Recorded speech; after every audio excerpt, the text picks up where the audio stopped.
Shalom, Commander ndadzoka zvekare ndiri part 3. Tuta nyaya ye-healing. Inyaya dzeupenyu, kurwarirwa, kana iwe kurwara mumuri, mumba, kumabasa, munharaunda, hama neshamwari. Kurwara kwakatikomberedza. Asi isusu hatifaniri kunetseka. Tiri maKristu. Takatenda kuna Mambo Jesu, Mweya Mutsvene vari matiri, simba takapuwa. Handi zvemapasta chete, handi zvemaaposto chete, handi zvemaprofets chete. Mutendi wese wakapuwa simba. Handi ndo zvinotaurwa muna Mark chapter 16 mukatanga pavhesi ya 15. Muchaona kuti mune simba imimi. Saka tataura part 1 nepa part 2. Ndoda kuti ndirambe ndichikuratidzai kuti shoko ndo rine simba. Tikashandisa shoko, tikamira mushoko, tinoona results. Vazhinji vari kurasa tariro, giving up, nekukurumidza, nekuti havana kuona zvavanga vachitarisira nhasi. Chavasiri kuziva ndechekuti shoko riri kushanda. Saka ndoti don't give up. Alright, pane nyaya yemukomana iri pana Mark chapter 9. Mukomana uyu anga ane mweya wanga uri maari. Aunzwa naMambo Jesu. Aunzwa kuna Mambo Jesu nababa vake. Asi baba vake vakamboenda naye kuvadzidzi. Vadzidzi vakazvitadza. Saka baba vozoenda naye mwana kuna Mambo Jesu. Kuti ndauya nemwana wangu, vadzidzi venyu vakazvitadza. Saka mungangoona situation yacho. Kuti murume uyu paakaenda nemwana wake kuna vadzidzi, akanga ane tariro kuti pane chavachaita, achabatsirwa. Asi havana kukwanisa kumubatsira. Saka ndofunga faith yake yanga yazunguzika. Saka usvika pamberi paMambo Jesu.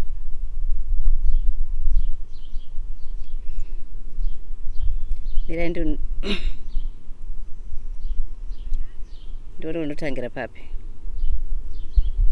Oops. Regai nditangire pavhesi ya maybe pavhesi ya 20 here. Alright, ngatingotangira pavhesi ya 17. Mumwe murume aiva pakati pavanhu vazhinji akapindura akati, mudzidzisi, ndauya kwamuri nomwanakomana wangu. Akabatwa nomweya wakaipa. Wakamupa umbeveve. Pose pose paunomubata, unomukanda pasi. Unopupuma furo pamuromo. Worumanisa meno ake uye anobva aoma. Saka ndozviri kuitika kumana unenge mweya kwanzi mweya weumbeveve, but manifestation yacho ari kuratidza kunge mafits, seizures. Ndakumbira vadzidzi venyu kuti vaudzinge asi havana kugona kuzviita. Hama yangu, unogona kuva wakanga wamboenda uko nekukoko kwakanga wanzwa kunzi vanhu vari kunamatirwa vachipora. Ukaenda uchitenda kuti ivavo prophet ivavo apostle ivavo pastor ivavo vakakunamatira unopora. Wanga uchitenda muzita raJesu rakandonga uchitenda ivo pastor. Ndopanokanganisa vazhinji. Jesu akati, haiwa, rudzi rusingatendi, ndichagara nemi kusvika riniko? Ndichakuitirai mwoyo murefu kusvika riniko? Uyai nomukomana kwandiri. Saka zvanaka ka? Vapamberi paMambo Jesu, ndizvozvo ka? Zvanaka. Ndapa vhesi ya 20. Saka vakauya naye. Mweya wakati uchiona Jesu, pakarepo wakawisira mukomana pasi, ukamubvundisa. Akawira pasi akaumburuka, achipupuma furo pamusoro. Ko zviri kumbofamba sei? Zvaakuita wese iye ari pamberi paMambo Jesu. Chionai zvakaitwa naMambo Jesu. Jesu haana kutombomubata mwana yekana. haana kuti batai mwana angakuvare. Jesu akabvunza baba vomukomana akati, ane nguva yakadii achiita izvi? Jesu hamuna hanya here imimi? Hamusi kuona here zviri kuita mwana? Ndokufunga kunoita vanhu vanofamba panyama, vanogara munyama. Jesu, mwana achakuvara uyu ari kubvumburuka. Jesu vototaura nababa vemwana. Vakapindura vakati, kubva pauduku hwake kazhinji unomuwisira mumoto kana mumvura kuti umuuraye. Asi kana muchigona kuita chinhu, tinzwirei tsitsi mutibatsire. Baba vapererwa. Havasi kuziva zvekuita. Vari kutaura namambo Jesu. Asi iwe unaiona nyaya iyi sei? Mwana ari kuumburuka pasapa. Mambo Jesu maakutoita madiscussion nababa vemwana.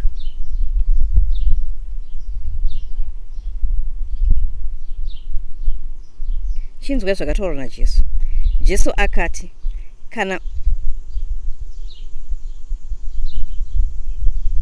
kana muchigona, zvinhu zvose zvinogoneka kune anotenda.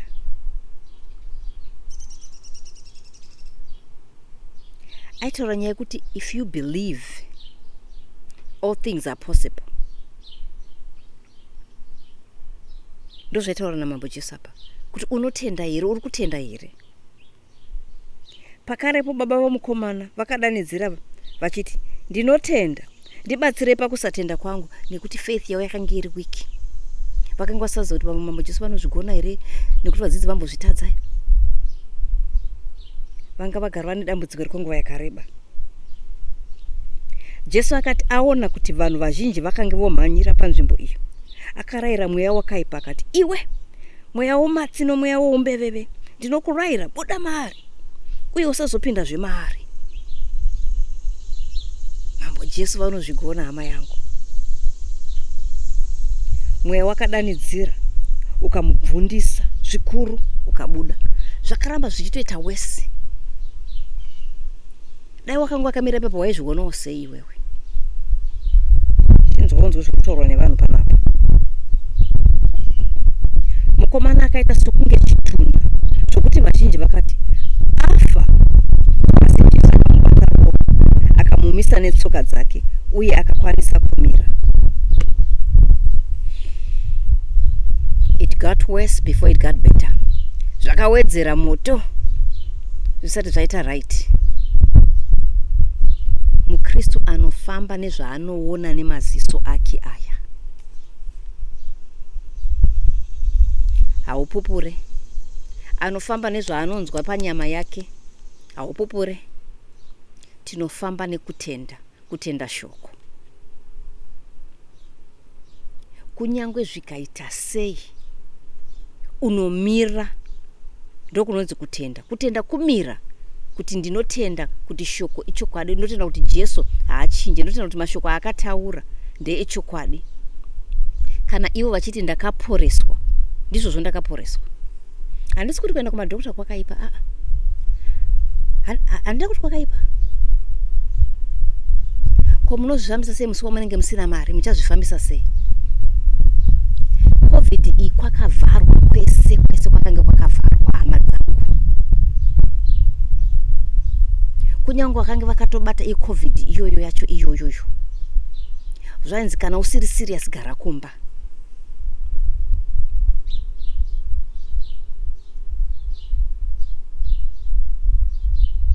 Zvanga zvakaoma. Hama dzangu, nyaya yeCovid yataona iyi, mavambo. Tinofanira kugara tiri mushoko. Nekuti mangwana, panenge pasina anenge achaenda kuhospital. Vanenge vatovhara nemadhokota anenge asiko. Zvichaya mangwana muri kuzviziva here imimi? Tichasvika pane imwe nguva yekuti panenge pasina zvekuti ndiri kumhanya kuhospital. Panenge pasina kuti ndiri kumhanya kufamasi. Kunenge kwakavharwa. Kana kuti kunenge kusina mishonga yacho. Munenge musisina chinhu. Hama yangu, tisaparare nekushaya zivo. Saka mira ndikudze imwe nyaya. Pane musikana anonzi Lizzy akatendeuka ndofuka pangu ne 2 months kana dzatosvika here ameno. Asi Liza haana kubvira amboenda kuchikoro. Mweya iyo inodariso kuti vabereki vakatadza kana vabereki nehama vakatadza kumuendesa, haana kupinda muklasi kana zuva 1 zvaro zvachose, haana kupinda muklasi. Saka nekudaro mukukura imomo zvinobva zvaita kuti munhu uve nebitterness nekutsamwa, hasha, kuti seiwo inini uko upenyu hwangu hwakadai so, kubatwa zvakaipa nehama zvakawanda zvakangoitika muupenyu hwake. Amai nababa vakange vasiyana. Amaiwo ndokuendawo haana kuzomboonawo amai kusvika atokura atoroorwa. Saka hama dzangu, bitterness, kusaregerera kunounza zvirwere. Akatanga kuita zvirwere zvakawanda wanda zvakasiyana siyana muupenyu hwake. Nemusana anga asakwanise kuti wacha akakutama, kana kuti aite zvinhu akakutama, kana kuti agara akamira kwenguva yakareba. Matauriro anoita iye. Saka musikana uyu zvaakaita ndezvekutizvo tabatanidzwa naye naJehovha. Ndakatanga kumubatsira ndikamupa maverses, akati ndoda kudyara seed yangu yehealth. Akadyara seed yake yehealth, tikanamata pamwe chetepo akareceiva healing yake. Akanditumidzira message akati, Commander, musana uya watoita worse. Ndikati, oh Lizzy, prayer iri kushanda, prayer iri kushanda, iri kushanda. Ramba uchirumbidza Mwari, ramba uchiti nemavanga enyu ndakaporeswa kare. Akaramba achiita saizvozvo.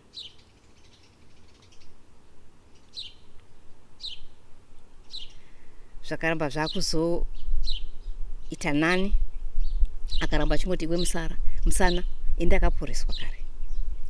Health yangu ndakagamuchira kare. Haana kuti ndichazogamuchira, ndakagamuchira kare. Akazopa chapupu chake. Mira ndinoona kuti ndogona here kuita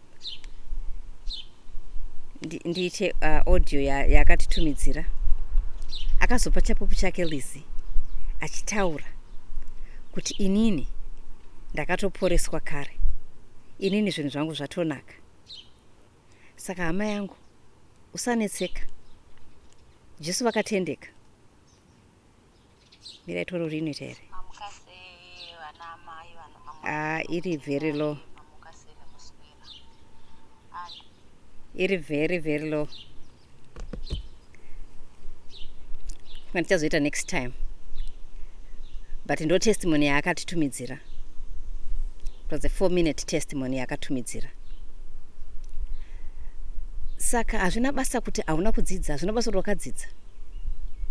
Chinodiwa kutenda muna Jesu, kutenda mushoko raakataura nekumira. Nekuti muvengi ane nharo. Handiti makaona madhimoni zvaaita pamberi pamambo Jesu. Inharo idzodzo. Asi mambo Jesu havana kubatwa nezvavaiona panyama. Usabatwe nezvaunoona panyama. Mira mushoko. Mambo Jesu aziva kuti hapana problem. Mweya uyu history watobuda kare. Vasati vautaurira vaitoziva kuti ndiko kuenda ikoko. Satani anobata munyama, anoda kuvhiringidza vanhu nezvinhu zvaanoita panyama. Nyonga. Kuti imi mubise maziso enyu pashoko. Mubise maziso enyu pana mambo Jesu. Kana vanhu vakatoti mwana afa, shuwa Jesu achiuraya mwana iye anova upenyu. Iwe uri kufunga kuti zvatopera, hapasisina tariro. Uri kufunga kuti zvatoita wese. Mira mushoko. Taura namweya mutsvene, vanokupa mastrategies. Ita mweya mutsvene ndipe maverses. Mamwe andingarambe ndichikonfesa. Chii chiri kunetsa muupenyu hwako? Usagare murima. Zvakanaka kuziva history yechinhu chauri kudhila nacho muupenyu hwako. Ndati kunyanya zvinhu zvine makore zvichiitika muupenyu hwako, kana zvaunoona kuti mune pattern inoitika mumhuri. Taura namweya mutsvene. Ita mweya mutsvene. Ndiratidzei. Handibhabhiri kuti ndimudzidzisi, mubatsiri. Vachataridza zvichauya, uye vachatiyeuchidza zvatinenge tadzidza. Uye munyaradzi. ndikansela, ndimweya wezvokwadi. Havangatitauri nhema, vanotitaura chokwadi. Vazhinji muri kutambura nokuti hamusi kuziva dambudziko renyu kuti riri kubva nekupi nezvekuita. Ndakataura tine maaudios eseed atataura andakaita atakaposta. Tirira maaudios iwayo. Unogona kubisa seed yehealing zvekare. Asi taura naMweya Mutsvene. Musangoita zvinhu zvenyu muchingozviita zvekungoti zvekukopa mumwe munhu. Apa ndataura testimony yaLizzy. Asi uone yako. Mweya Mutsvene vachabata muupenyu hwako nenzira yakasiyana nemabatiro avakaita muna Lizzy. Asi end result pakuguma munhu wese unenge waporeswa, unenge unowana health yako. Healing iripo kumunhu wese, hama dzangu. Musarwara, musagara muzvirwere, musapedza mari kana kunokwereta mari. Pakupedzisira chabuda hapana. Muva chirema. Takatengwa neropa rinokosha. Mambo Jesu vakatitenga, vakatidzikinura. Gamuchira kuporeswa kwako zuva ranhasi muzita raMambo Jesu. Amen.